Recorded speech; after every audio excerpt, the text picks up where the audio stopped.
Mangwanani Maleko Vukenjani Kasvana we Africa. Welcome to Africa. Good morning. The news and current affairs show bringing you everything you need to know happening on the African continent and beyond. In today's broadcast, you can expect us to have conversations with Talent Gore in Zimbabwe, Mike Sichula in Zambia. We're also going to be talking to a representative from Anambra, and of course, we'll catch you up on what's happening internationally with the Russian story and everything happening in the Southern African region. I am Ashwin Betty, and with me is Glenn Orashipura. Now, today is World Celebrate Science Day, and I'm so excited about it. Now, science education can be given a great deal of credit for many of the advances that humans take for granted in the world today. If it wasn't for education in the various disciplines of science over the past couple of centuries, the myriad of scientists who provided life-changing innovations might not have been able to do so.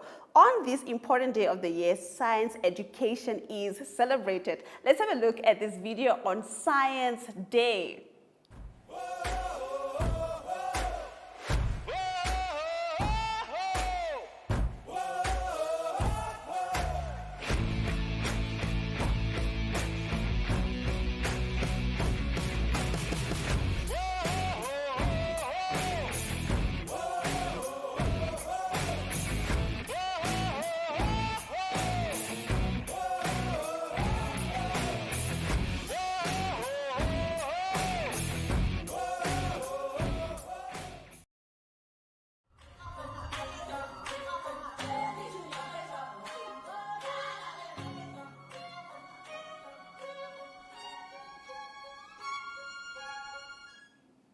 Today is Monday, the 14th of March, and these are the stories making the headlines.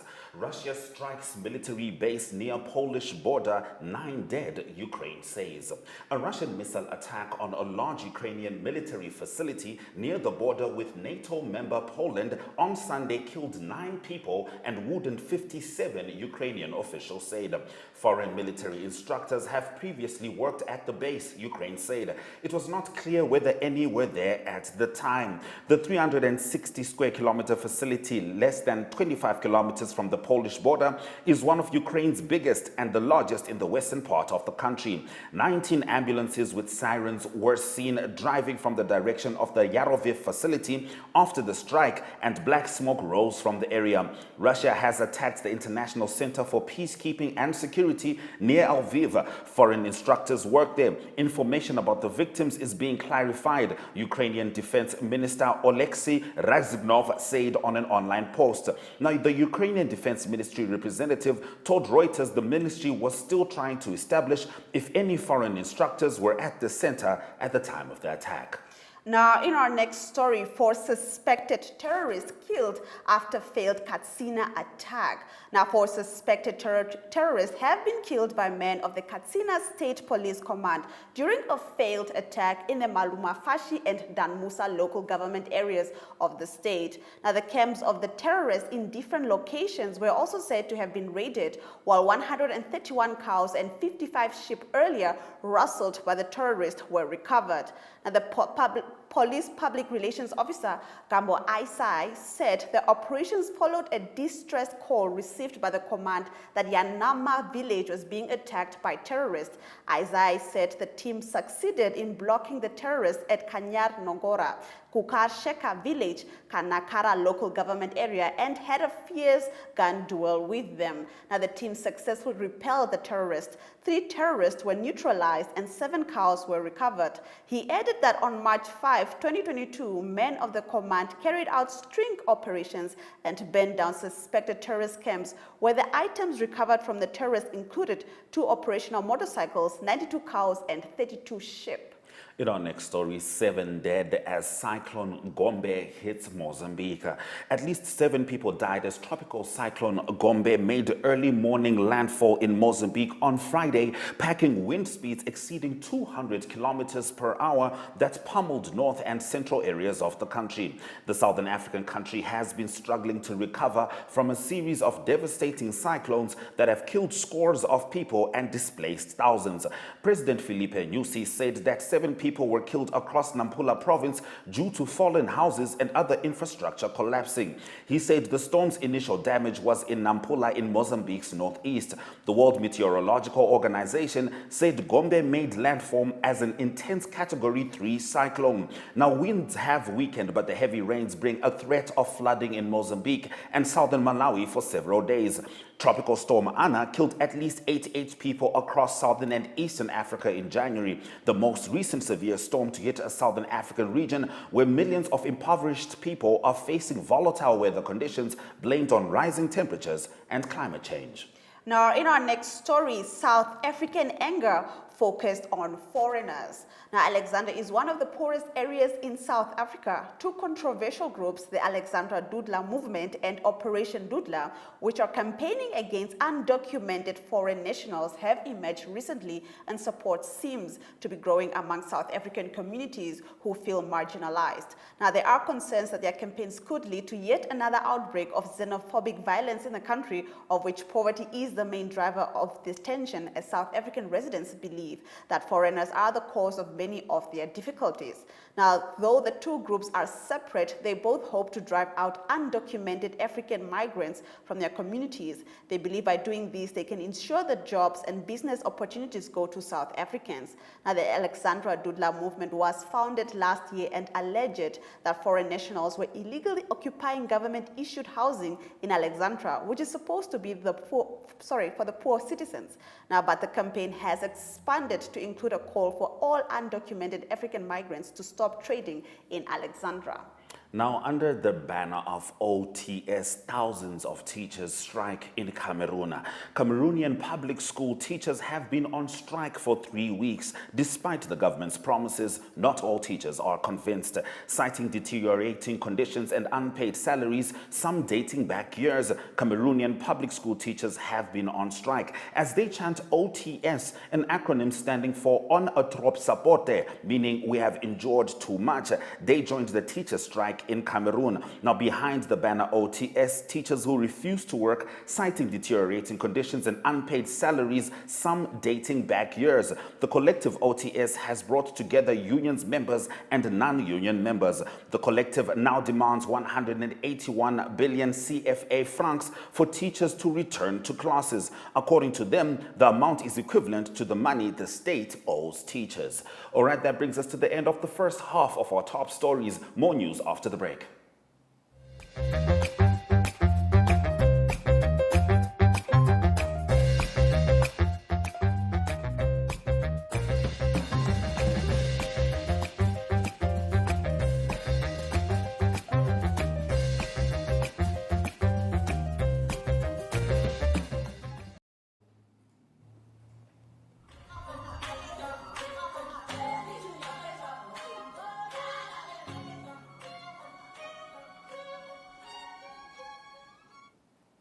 Welcome back to Africa. Good morning, and thank you for staying with us on this lovely morning. Now, African countries call for closure of Japan's ivory markets because they contribute to poaching. Now, the African Elephant Coalition has called for the closure of ivory markets in Japan, saying they contribute to poaching in Africa.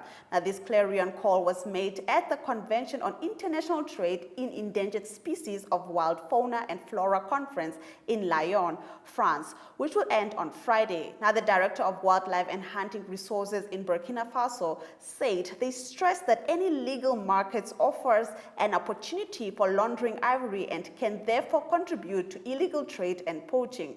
Now, in 2016, a recommendation was adopted to close ivory markets in ivory-consuming countries such as Singapore, the United Kingdom, China, the United States, and Japan.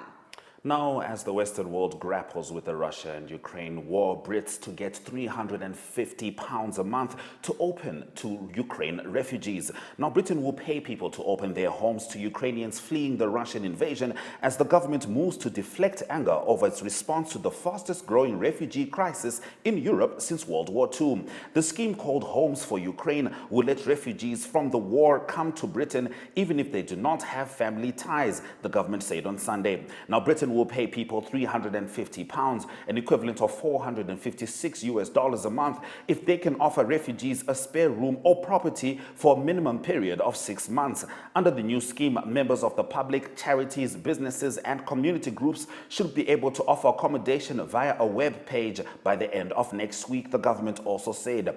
Anyone offering a room or home will have to show that the accommodation meets standards, and they may have to undergo criminal record checks.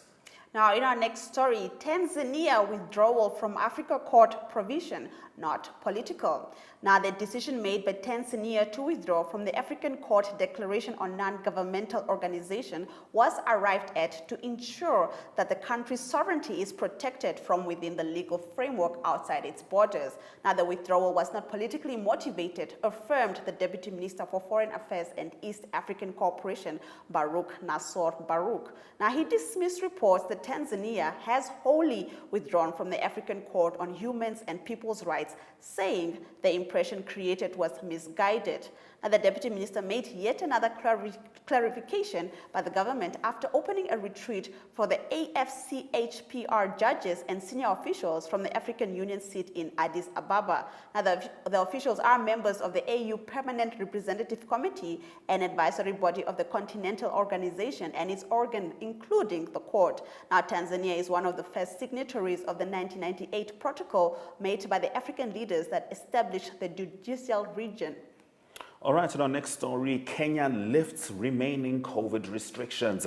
Kenya lifted its remaining COVID-19 restrictions on Friday, including a ban on large indoor gatherings such as religious services and a requirement to present a negative COVID-19 test for arriving air passengers. Though Kenyans should continue heeding public health measures such as hand washing and social distancing, face masks are no longer mandatory in public, and all quarantine measures for confirmed COVID-19 cases are halted with immediate effect, Health Minister Mutahi Kagwe told a news conference. For the past month, the East African country's COVID-19 test positivity rate has remained below 1%, he added, attributing this to the rising number of Kenyans opting to get vaccinated. Nearly 29% of Kenyan adults are fully vaccinated, more than most countries in sub-Saharan Africa. Now, Malian delegation in Mauritania amid tensions over border disappearances. Now, a high-level Malian delegation arrived in the Mauritanian capital, Nouakchott, on Friday, a diplomatic source said, amid tensions over the disappearance of Mauritanian civilians in a border area. Now, Malian envoys met Mauritanian authorities on Friday to curb rising tensions after Mauritania had accused Mali's army of recurring criminal acts after over 20 of its citizens went missing near the border. Now, at the end of the discussions, the minister said both parties agreed to set up a joint ad hoc fact-finding mission to shed light on the latest events in Al-Ataye and to punish the perpetrators for these heinous crimes as severely as Malian laws allows. All right, that brings us to the end of our top stories. After the break, we'll be talking to Tonateni Shududu, who is the Namibia Revenue Agency spokesperson, and we're going to be chatting on the tax agency's recent visit to the Karas region. Stay with Africa. Good morning.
Now, Namibia Revenue Agency spokesperson Tonateni Shududu provides feedback on the tax agency's recent working visit to the Karas region. He also delves into some key findings during the visit and ways to streamline clearing processes at border points. Good morning, Mr. Shududu. How are you? Good morning, sir. Thank you for having me. It's good to have you. Now, what was the purpose of the visit to the Karas region last week, and how was the NAMRA team received in the region? The purpose of the visit was really to familiarize ourselves with the business operations in the region, to get to know our staff members, understand their working environment and challenges they face, and also to engage with the stakeholders. We were well received. We paid a courtesy call to the regional governor of the Karas region, as well as the police regional commander in the region. And they were happy to receive us. They view this kind of visit as part of stakeholder engagement, which is really to create a mutual understanding with our stakeholders and to understand and appreciate the situation on the ground at the various offices in the region. Now, what were some of the pertinent issues you identified during your visit there? The offices in the regions, especially at the borders, experiencing numerous challenges. Some of the issues are internal that I cannot really share them with you here, but I think what is important is to say that the fact that the management took time to visit the region is really a clear demonstration that the management is committed to improve services and address the challenges that the colleagues are faced with.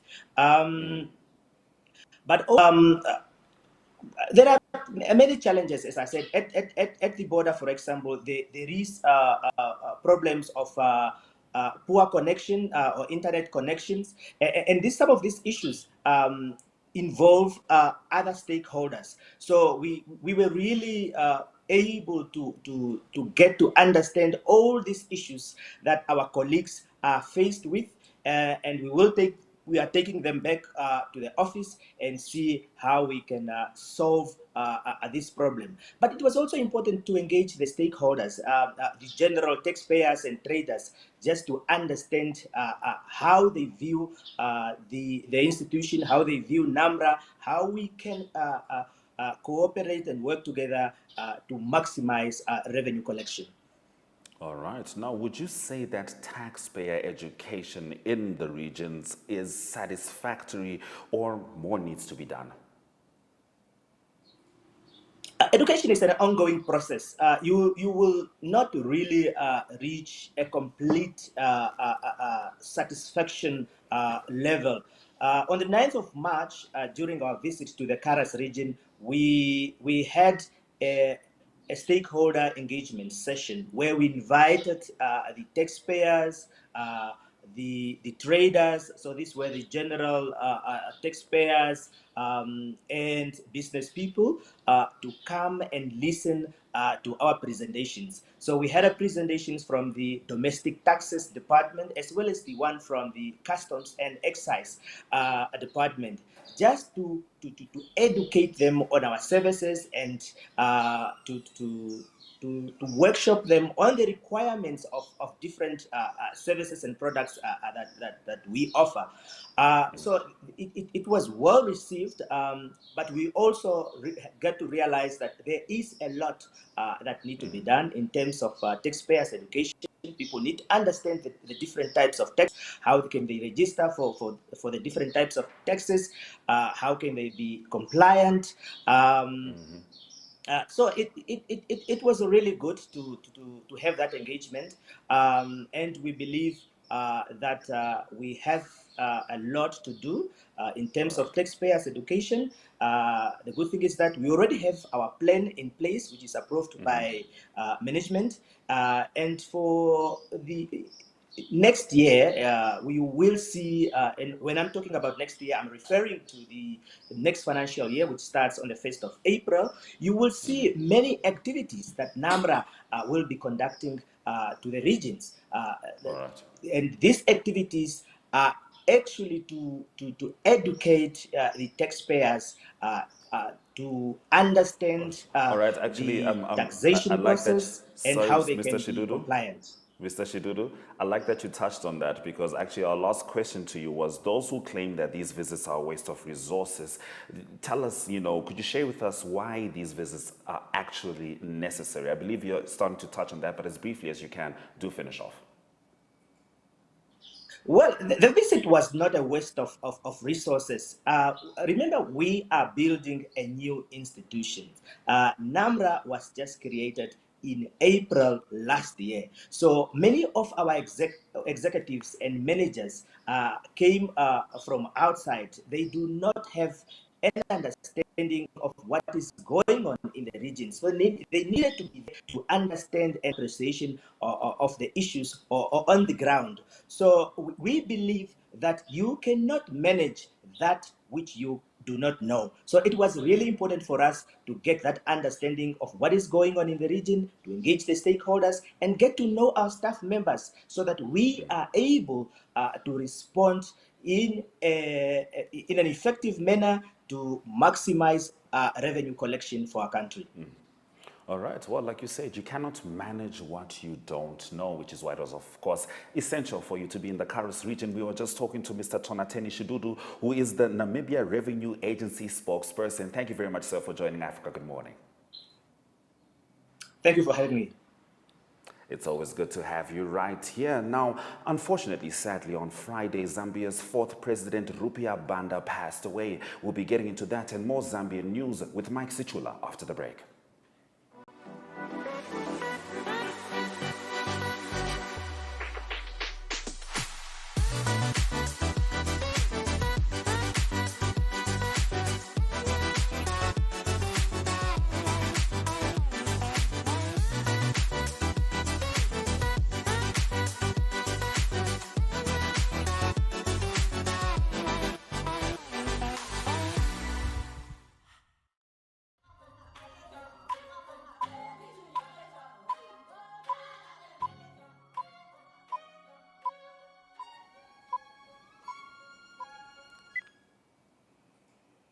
Welcome back to Africa Good Morning, and thank you for staying with us.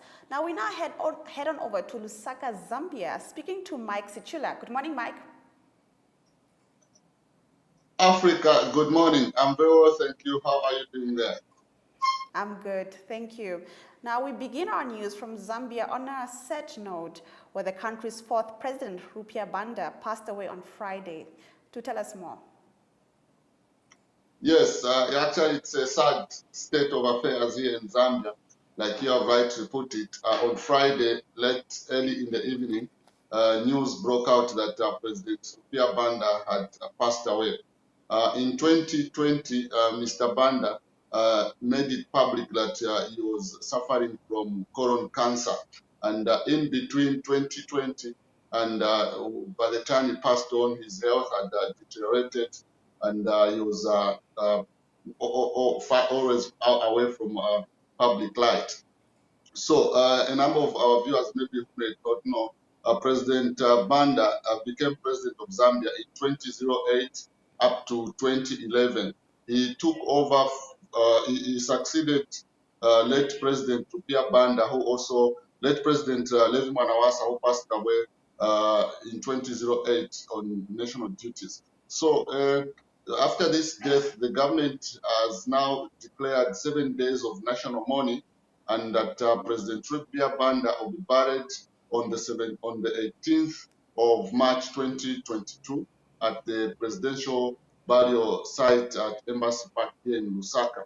Then on the 17th of March, there will be a state funeral that will be held in honor of President Rupiah Banda, where invited guests from across the world and Africa will come through and also pay their last respect to President Rupiah Banda. So this is what the government has been able to do, and a number of high-profile people have visited the funeral house, which is just east of Lusaka, and President Hakainde Hichilema has been there. Former President Edgar Lungu has been there. A number of cabinet ministers as well as foreign dignitaries accredited to Zambia have also been to the funeral house. The other information that is coming out is that when news broke out about his death, President Hakainde Hichilema phoned Mr. Edgar Lungu to ensure that they mourn the fourth president together, and the situation is quite of unity, preaching unity, as President Banda was one of the key persons in terms of when the 2012 general elections results were out.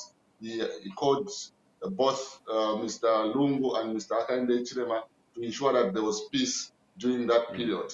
And I know a number of Namibians out there would also remember Mr. Banda, that when there was no independence of Namibia, President Banda was the appointed United Nations overseer of Namibia for a certain period of time. So this is how a number of people have remembered President Banda. We truly are mourning together. We truly are mourning together. Now, 12 Zambians, the remaining 12 Zambians in Ukraine have just made it home. Tell us about that, Mike. Yes, the first time I reported was that 97 Zambians who were trapped in Ukraine had returned to Zambia. An additional 12 returned to Zambia over the weekend, bringing the number to 91. So the number of Zambians that are still trapped in Ukraine has kind of reduced, because the total number of Zambians who are documented to have been in Ukraine is 141. But besides that number, a number of Zambians who had integrated in Ukraine have opted to remain. So these should be the last bunch of Zambians who were students who were trapped in Ukraine who decided to come home. So the good part is that most of these that have come home are in good health, and they are sound, and nothing of they have not been injured of some sort and anything. So that's a good part of this evacuation that has happened so far. Indeed. Now we now move into sports, where celebrated FIFA referee Jenny Sikwaswe was a center referee in the Total Energies CAF Champions League over the past weekend. Can you tell us more? As you may know, that Jenny Sikwaswe, during the 2021 AFCON, he made headlines for something that a number of Zambians did not expect, when he ended the match between Mali and Tunisia twice. So he's gotten back to continental football, where he was officiating the match involving Angolan side Petro Atletico and the Caso Esperance. And it's something that has been of good news to a number of soccer fans in Zambia, saying that their top celebrated referee is back on continental football, and he officiated that match, and there was no controversy, meaning that Jenny Sikwaswe has picked up from where he had left, despite that embarrassing state of affairs that he encountered in Cameroon during the Africa Cup of Nations. Yes, I mean, it happens to all the greats. You know, even Mike Tyson once bit someone's ear, but we still acknowledge him as one of the greatest. It's good to see him back on the pitch. Now, in the last of your sports stories, 4 teams have qualified for the 2022 ABSA Cup semi-finals following the edge of the seat encounters played over the weekend. Tell us about that briefly, Mike. Yes, the ABSA Cup is one of the only cups, football tournaments that are being vied for by a number of teams. So over the weekend in Kitwe, Arthur Davis Stadium, there were 8 teams. So 4 teams have qualified, and these teams are will be vying for $35,000 US, and the tournament now is going to move into Lusaka, where the 4 teams that have qualified, that is Nkana Football Club, Napster Football Club, Green Eagles, and Red Arrows have qualified to the semi-finals. So this is going to now move into Lusaka. And like I've said, Absa Cup have pumped in 2 million kwacha, which is close to $35,000. Then the winners are going to walk away with about 650,000 kwacha. So it is going to be an explosive encounter of matches next month when the Absa Cup semi-finals returns. All right. Thank you very much, Mike, for bringing us the news stories from Zambia. Thank you very much, and wish our viewers all the best. Thank you. All right, we were just talking to Mike Sichula in Zambia. Now, there's a place called Musiwa Tunya, also known as the smoke that thunders. You may know it as Victoria Falls. Now, Zambia shares that with Zimbabwe. Therefore, after the break, we'll be having a chat with Talent Gore on the other side of Musiwa Tunya. But first, weather.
Have you received a loan from NSFAF?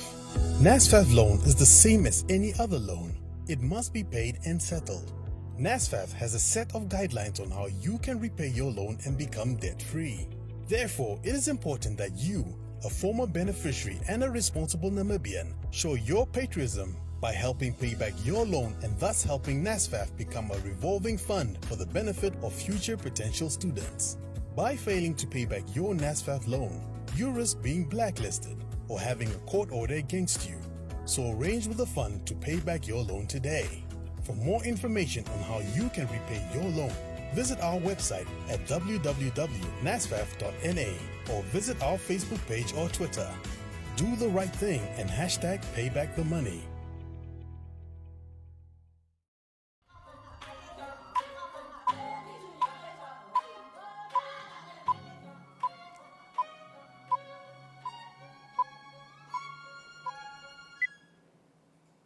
Now, since the formation of the Citizens Coalition for Change, the main opposition party in Zimbabwe, they have had multiple clashes with police, and it seems like this last weekend was no different in Marondera as anti-riot police prevented them from staging a campaign rally. Talent Gore is here to give us more of those details. Talent, how are you? I'm okay, Ashrin. How are you? I'm all right. Please, let's start off with the CCC. What are we seeing with regards to that story? So apparently armed anti-riot police officers on Saturday sealed off all entrances into Rudeka Stadium, the venue for Citizens Coalition for Change's Marondera rally. The officers besieged the stadium early Saturday morning to implement a ban on the rally announced on Friday. Apparently, the rally was banned by the police on Friday, and the members, the CCC lawyers and executive, spent most of their time at the courts trying to get a reversal on the ban. They were saying that it was unconstitutional for the police to ban them to hold their rallies whilst allowing other people to hold rallies. So we found that police claimed that the CCC's application for a rally was invalid. So CCC supporters said that they were not going anywhere until Chamisa arrives at the stadium. Apparently, when all this was happening, Chamisa was not yet there. The leader, Nelson Chamisa, the CCC leader, was not yet there. So his supporters vowed that they were not going to leave until he arrives and addresses them. And they said that they were ready for the police to beat them up. So we found that there were pictures and videos circulating on social media as to what was happening on the ground. Zimbabwean political parties are campaigning ahead of the 26 March by-elections, whereby there is 28 National Assembly seats that that are vacant and 121 municipal seats that are also vacant. So political parties are campaigning for those elections, and we find that there are some political parties that are allowed to hold their rallies, and some of them, they are being denied to do as such. So the CCC party is saying that it's not fair that there are some parties which are allowed and some parties that are not allowed. Everyone should get free treatment from the police and the courts. Yes. Now, I understand that members of parliament have called for a 60-year mandatory sentence for rapists, saying that the Codification and Reform Act does not prescribe deterrent sentences. Can you tell us more? So this came out in a report tabled in the National Assembly on Thursday by the Parliamentary Portfolio Committee on Women Affairs, Community and Small to Medium Enterprises Development. The committee recommended that rape of children and people with disabilities should attract life imprisonment, and also raping or sodomizing, especially children and persons living with disabilities, in particular where the rapist is aware that he is HIV positive, should attract life imprisonment, or 60 years would be the minimum sentence for any convicted case of rape. So we find that members of parliament have been calling for a 60-year mandatory sentence for rapists for quite a long time now.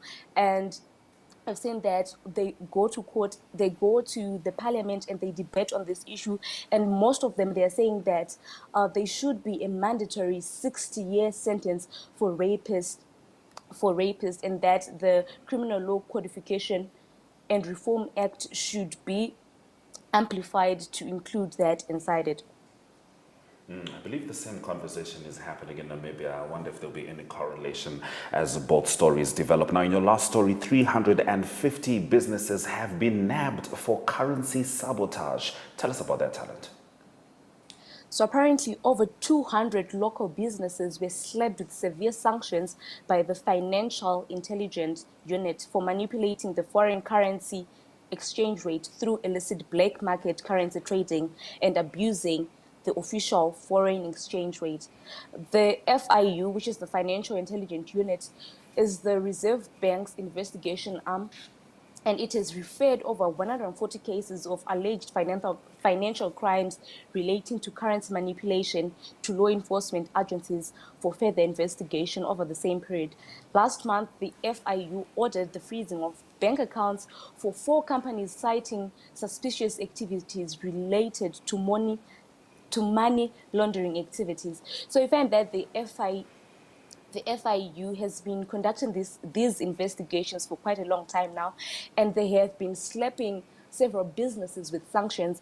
One of particular is NB, which is a company which deals with school children's uniforms. They have been slapped with sanctions, and they are not allowed to withdraw money from their banks. There are so many businesses that have been slapped with these sanctions because they are believed to be manipulating the official exchange rate, and they are apparently trading using the black market rate, which is not allowed for businesses, especially for those big companies. So most of these companies, they have been sanctioned by the FIU, which is an arm of the Reserve Bank of Zimbabwe.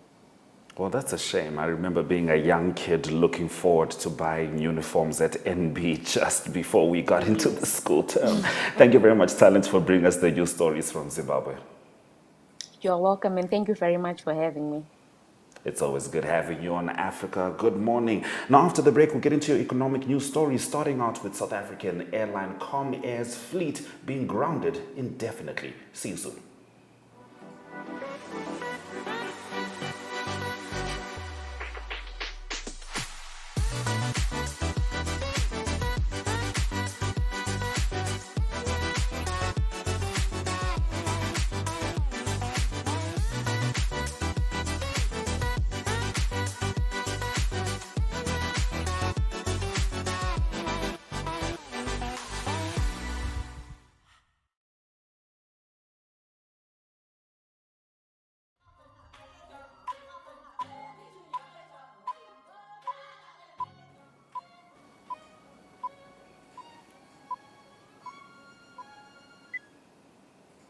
Thank you for staying with Africa. Good morning. Let's get into your economic news stories. As highlighted before, South African airline Comair's fleet grounded indefinitely. That's our first story. South Africa's civil aviation regulator grounded Comair's planes indefinitely on Sunday, saying the airline had not adequately addressed safety issues in a move that also affects passengers of low-cost airline Kulula and British Airways.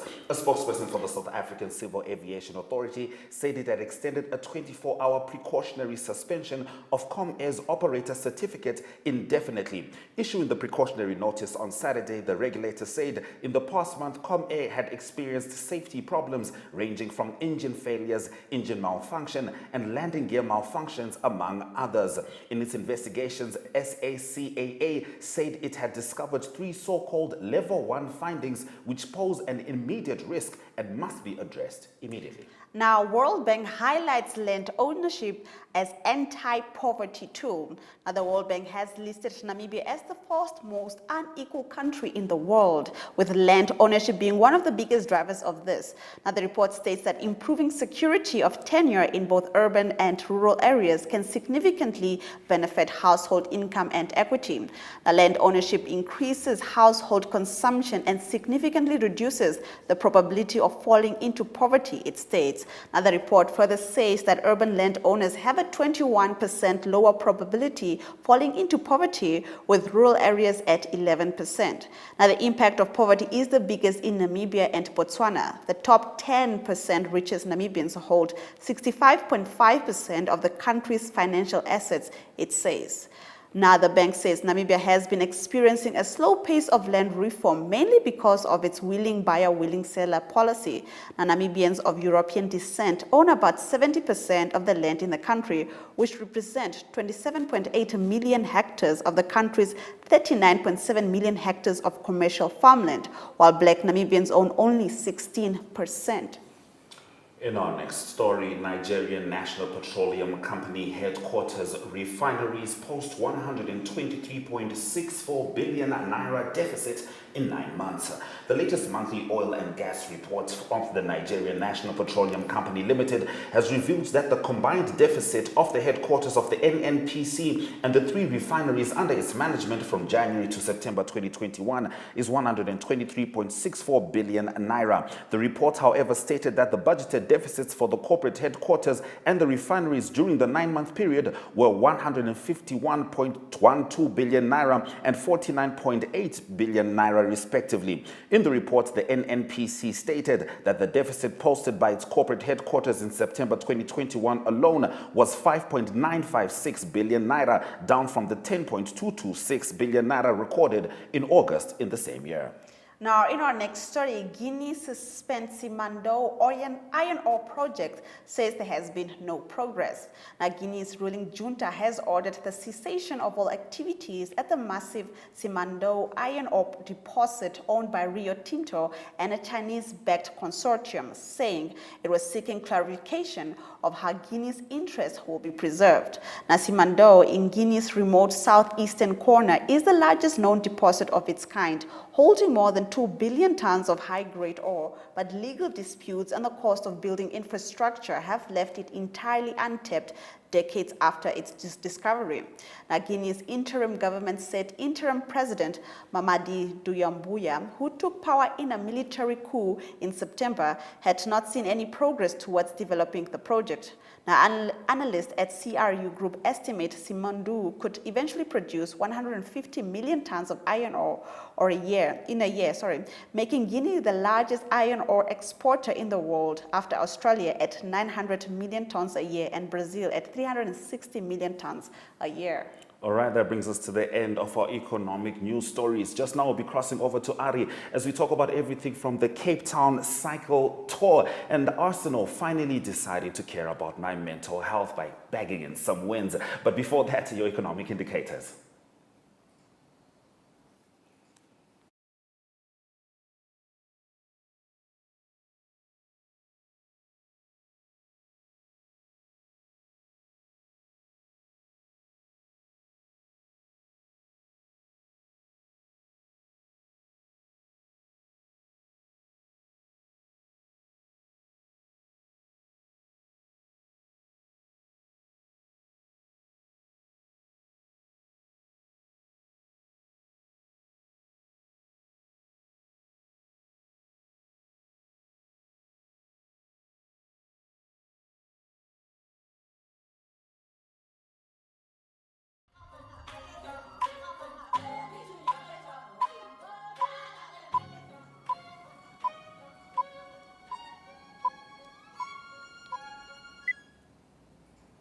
Thank you for staying with Africa. Good morning. It's time for us to cross over to Ari Hochad in Cape Town as he gives us our sports stories. Ari, take it away.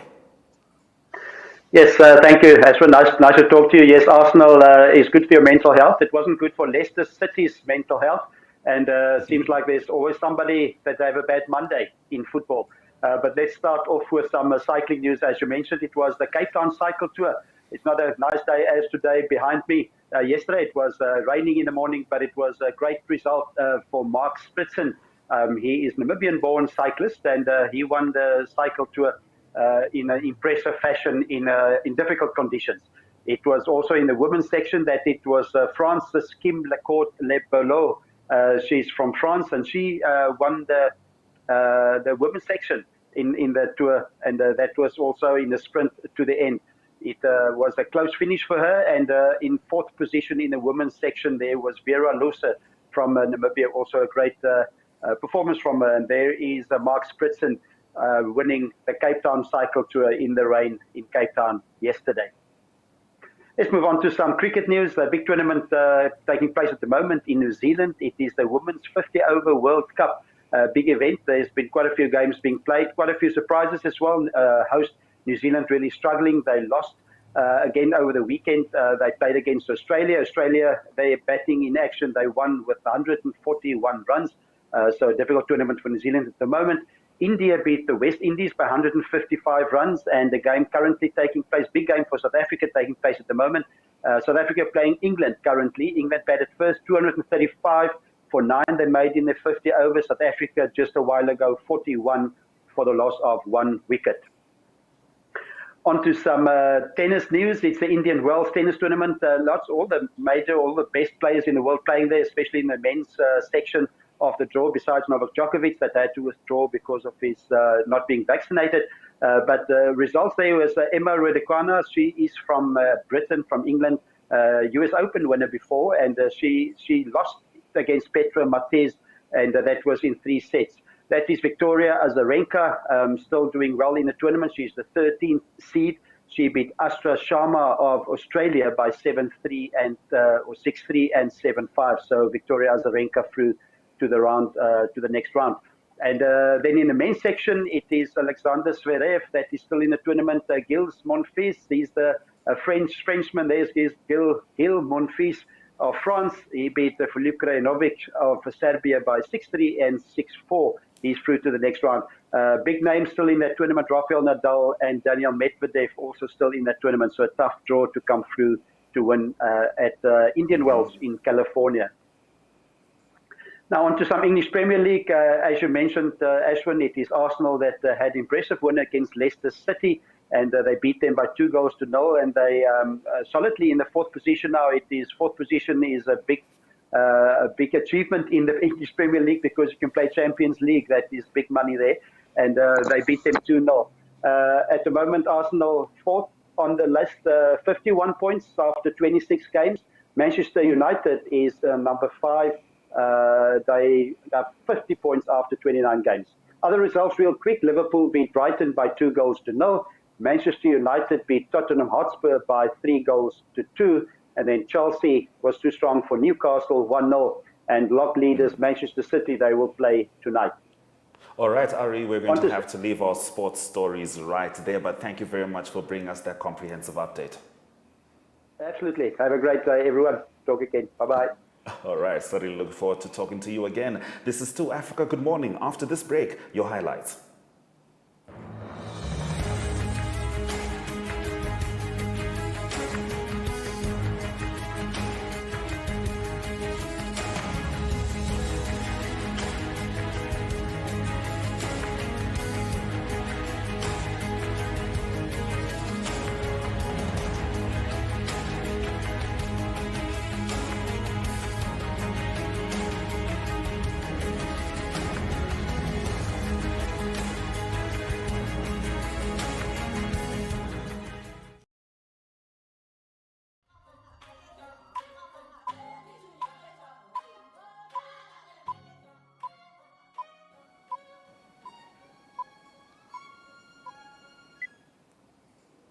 Thank you for staying with Africa Good Morning from the top of the hour, as we have been bringing you African news and so much more. Now, if you perhaps missed our headlines, our top stories, please check out the headlines up next. Russia strikes military base near Polish border, 9 dead, Ukraine says. 4 suspected terrorists killed after failed Katsina attack. 7 dead as Cyclone Gombe hits Mozambique. South African anger focused on foreigners. Under the banner of OTS, thousands of teachers strike in Cameroon. South African airline Comair's fleet grounded indefinitely. Those have been our stories. And with that, we've come to the end of our show. Thank you for joining us on this lovely Monday morning. Now, do remember that Africa Good Morning is repeated on our 1up2 website and on our DSTV channel 285 between 8:30 and 9:30 a.m. And if you have any comments regarding our program, do share them with us on our Twitter and Facebook pages. Now, if you happen to have videos or photos of happenings in your parts of Africa, do share them with us and we'll gladly include them in our program. Now, from me, Glenn Rashipura. And from me, Ashwin Berry. Don't forget, if you're on Gotv, we're also on channel 94. We'll see you tomorrow. Swera Jaganaka.